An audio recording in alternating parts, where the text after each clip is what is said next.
వస్తాయి అధ్యక్ష. మొట్టమొదటి ప్రాజెక్టు జూరాల దగ్గర.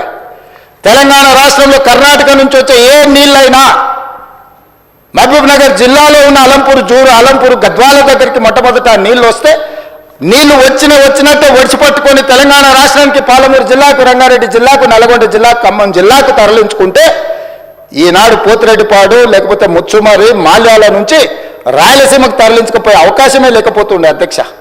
మహబూబ్ నగర్ జిల్లాలో కర్ణాటక నుంచి ఎంటర్ అయిన నీళ్లు ఈరోజు తిరిగి మళ్ళీ రాయలసీమ పోయి మళ్ళీ వెనక్కొచ్చి మళ్ళీ శ్రీశైలంకి వచ్చినప్పుడు ఒకవైపు రాయలసీమ ఇంకొక వైపు మహబూబ్ నగర్ ఉంటే మొత్తం కల్వకుర్తి లేకపోతే పాలమూరు, రంగారెడ్డి అన్ని ప్రాజెక్టులు కలిపితే కూడా రోజుకు 2 టీఎంసీలు తీసుకునే కెపాసిటీ మన ప్రాజెక్టులలో లేదు.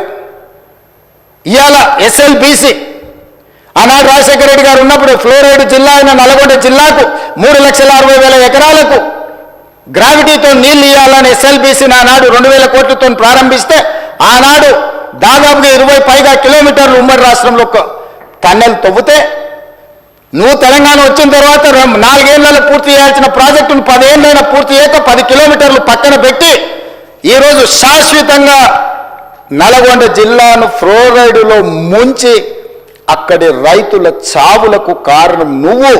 ఆ ప్రాజెక్టు పూర్తి చేస్తే ఎవ్రీ డే 4,000 క్యూసెక్కులు నీళ్లు తీసుకపోతే గ్రావిటీతోనే రూపాయి ఖర్చు కూడా లిఫ్టుల మీద పెట్టాల్సిన అవసరం లేకుండా ప్రాజెక్టు కంప్లీట్ అయి ఉండేది అధ్యక్ష. ఇవాళ జరిగిన ఎస్ఎల్బీసీ ప్రమాదానికి ఆ 8 మంది చావులకు నువ్వు కారణం కాదా? వాటి వివరాలు నేను మళ్ళీ చెప్తా అధ్యక్ష. అలాంటిది పాలమూరు, రంగారెడ్డి ఎత్తిపోతలు తెలంగాణ రాష్ట్రం వచ్చినాక ప్రారంభించి 10 సంవత్సరాలైనా నువ్వు పూర్తి చేయలేదు.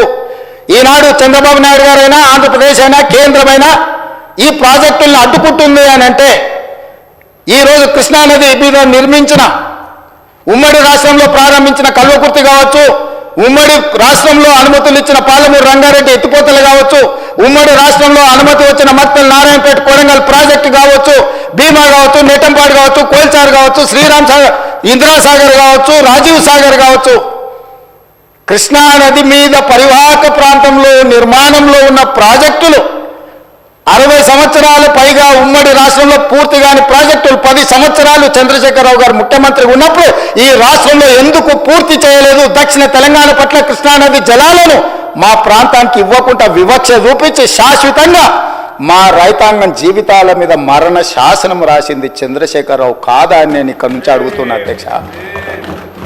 ఇవాళ ప్రతిపక్ష నాయకుడు వచ్చి ఇక్కడ కూర్చుంటుంటే నేను అడిగేదానికి సమాధానం చెప్పాల్సి వస్తుందని ఈరోజు వారి ముఖం చాటేసింది అధ్యక్ష. అధ్యక్ష ఇప్పుడే లెక్కలు ఇచ్చిండ్రు అధ్యక్ష. చంద్రశేఖరరావు గారు ప్రతిపక్ష నాయకుడు అధ్యక్ష. ప్రతిపక్ష నాయకుడుగా ఇప్పటివరకు వారి శాసనసభకు వచ్చింది 2 సార్లు అధ్యక్ష. వారికి పోయిన డిసెంబర్ 23 నుంచి ఇప్పటి వరకు వారికి ఇచ్చిన జీతం అధ్యక్ష 57,84,124 రూపాయలు అధ్యక్ష. శాసనసభ్యుడిగా, ప్రతిపక్ష నాయకుడిగా